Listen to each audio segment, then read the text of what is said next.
Pencil వాడు మనల్ని చూస్తున్నాడు. చూస్తున్నాడు సరే, ఆ మనం అని తెలియాలిగా. Ready Revengers? రెడీ. 3, 2, 1.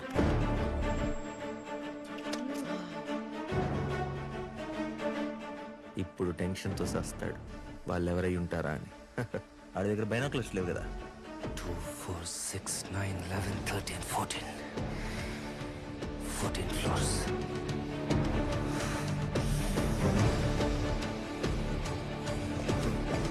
బామ్మ భయపడి పరిగెడుతున్నాడు. పరిగెడుతున్నాడు సరే, భయపడుతున్నట్టు లేడే. మనం 14th floor లో ఉన్నాం. బామ్మ కూడా మనతోనే ఉంది. వాడు మన వైపే వస్తున్నాడు.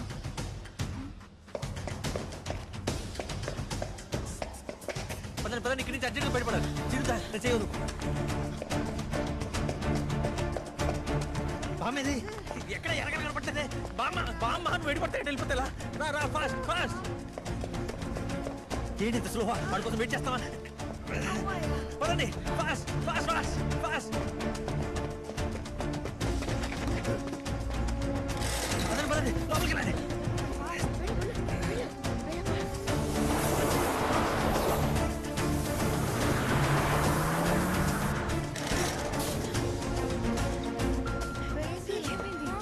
ఓవర్లోడ్ అనుకుంటా. మీ డైరెక్ట్ కింద వెళ్ళిపోయి మధ్యలో ఎక్కడ ఆగదు. నేను వచ్చేస్తా.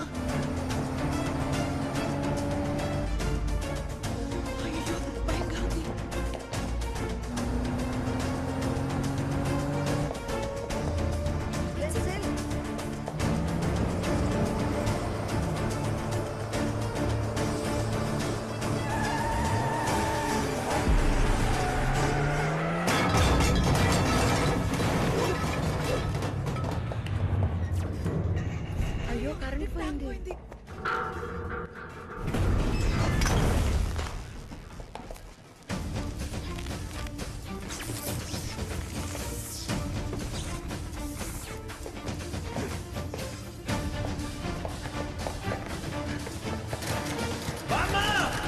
చిన్ను, చిన్ను ఏమైంది? Chinnu.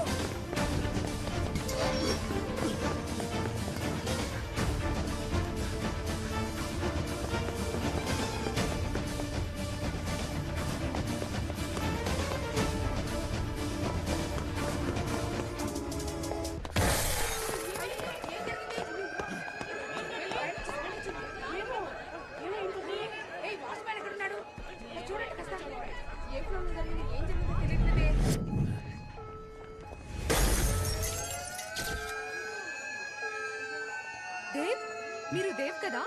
Racer? Oh my god, wow.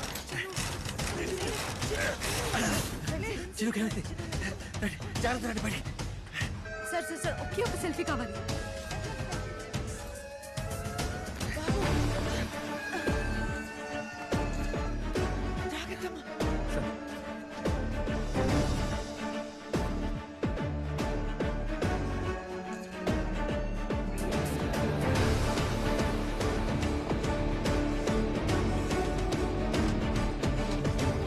అసలు ఏం జరిగిందండి?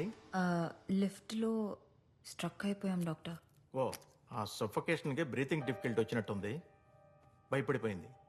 ఇప్పుడు పర్వాలేదు. మళ్ళీ ఇంకోసారి ఇలా జరగకుండా చూసుకోండి. ఉంటాను. చిన్ను చిన్ను కళ్ళు తెరమ్మా. బామ్మని చూడవే చిన్ను. ఫూలిష్గా బిహేవ్ చేశాను. ఏమీ ఆలోచించకుండా మీ అందరినీ రిస్క్లో పెట్టాను. సారీ బామ్మ. ఇందులో నీ తప్పేం లేదు. ఇదంతా మొదటిని నేను. మీ అందరి ప్రాణాలకి ఏదైనా ఆపద వస్తే దానికి కారణం నేనవుతాను. ఆపేద్దాం. వద్దు, ఆపేద్దాం. ఈ పగ మనకొద్దు. ఆపేద్దాం. ఏంటి బామ్మ, నీ వల్లే కదా ఇక్కడి వరకు వచ్చాం. ఇప్పుడు నువ్వే వదిలేస్తానంటే ఈ రివెంజ్ ఇక్కడితోనే ఆగిపోతుంది.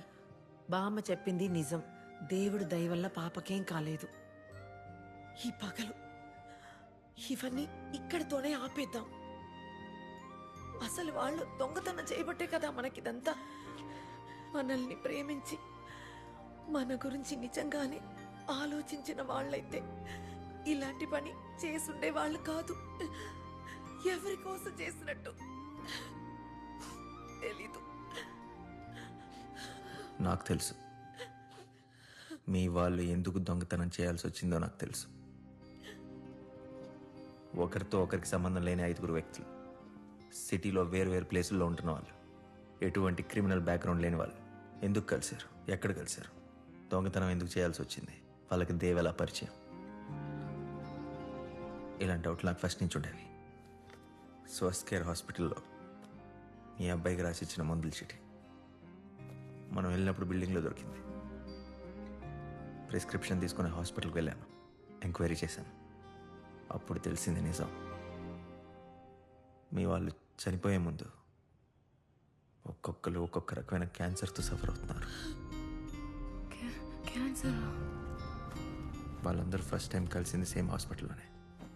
ఇంకొన్ని నెలల మించి బతకరని వాళ్ళు తెలుసుకున్నారు. మీరేమైపోతారో అని భయపడ్డారు. వాళ్ళ సమస్య గురించి ఆలోచించడం మానేసి మీ గురించి ఆలోచించడం మొదలుపెట్టారు. నేను చచ్చిపోతే మా బామ్మ ఇబ్బంది పడకూడదు, నాకేమన్నా అయితే మా అమ్మ కష్టపడకూడదు, నా చెల్లెలు బాగా చదువుకోవాలి, హ్యాపీగా ఉండాలి. నా కూతురు, నేను ప్రేమించిన వ్యక్తి, ఎవరూ పేదరికంతో బాధపడకూడదు అనుకున్నారు. డబ్బు ఉంటే మీ ఫ్యూచర్ సేఫ్ అనుకున్నారు. దొంగతనం ప్లాన్ చేశారు. అదే హాస్పిటల్లో దేవుని కలిశారు. అంటే ఇదంతా నీకు ముందే తెలుసా? మాకెందుకు చెప్పలేదు? మీకు తెలియకూడదనే కదా వాళ్ళు ఇదంతా చేసింది. వాళ్ళ నిర్ణయాన్ని గౌరవించాను.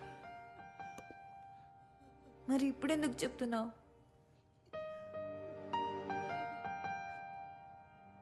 అమ్మ రివెంజ్ ఆపేద్దాం అంటున్నారు. అసలు రివెంజ్ లేకపోతే నాతో మీకేం పని ఉండదు కదా, ఒంటరిగా వదిలేసి వెళ్ళిపోతారు. మళ్ళీ అనాథనైపోతాను బామ్మ. నోరు మొయ్యరా, ఏం మాటలు ఇవన్నీ? నిన్ను వదిలి మేమంతా ఎక్కడికి వెళ్తావురా? మాకంటూ ఎవరున్నారా? ఎవరు లేరు. మేము ఎక్కడికి వెళ్ళాం. దోమల బ్యాటుతో కొట్టి తరిమినా కూడా వెళ్ళాం.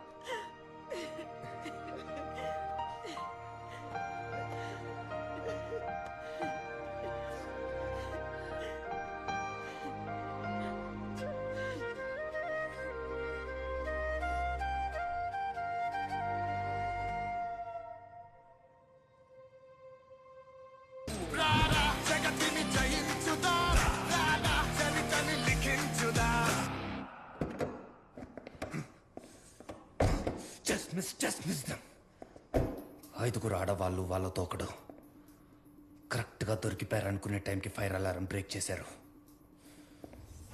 ఖచ్చితంగా డబ్బంతా వాళ్ళ దగ్గరే ఉంది. నా స్కెడ్యూల్స్ అన్ని క్యాన్సిల్ చెయ్యి. వాళ్ళెవరో నాకు తెలియాలి.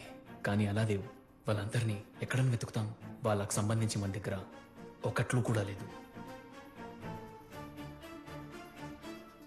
రసూల్, ఏంటి? ఫుటేజ్.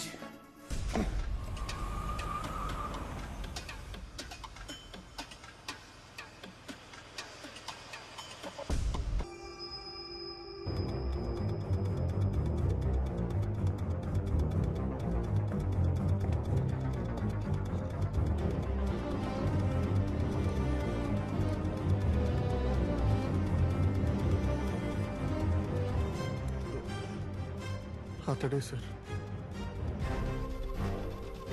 ఖచ్చితంగా ఏటీఎం ఫుటేజ్ తీసుకెళ్ళింది వీడేనా? ఆయనే సార్.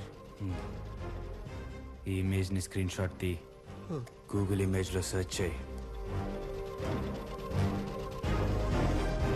అడ్రస్ చెక్ చేయి. Okay sir.